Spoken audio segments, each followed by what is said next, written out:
And for this final update of this week, and especially that we've been seeing this out in South Africa, where they have the Women for Change and the purple profile pics that is supposed to be advocating for all activities against gender-based violence and all those sorts of things that go behind that. Now, I'm not here to say too much about that. I'm not saying that I'm against gender-based violence and all sorts of things. I just want to add something, and I just want to put something into its proper context in all of this.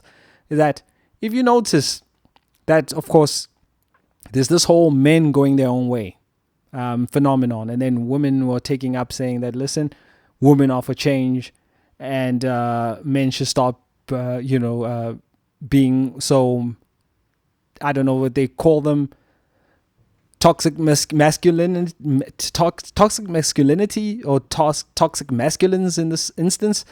That is for one. And what I also made mention of, as far as just speaking in casual conversation with people, is that, what's so funny is that I find that women are complaining about the men that they normally choose, even though it's like, look, they will choose them despite knowing exactly who they are.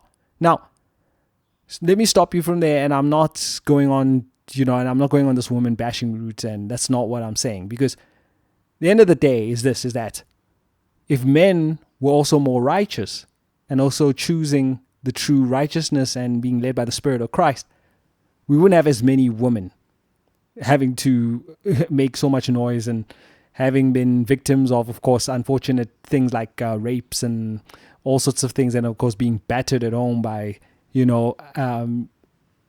men who are just completely wicked. So that is the first and foremost step that one needs to take. And I'm going to use this opportunity to make it clear that, listen, next week, I'm going to flip the script. I'm going to go back focusing on these kind of relationships, because this is something that I need to talk about.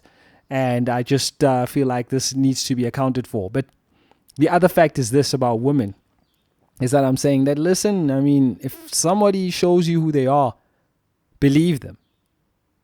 And a lot of women are choosing to stay, despite knowing that there's freedom in this.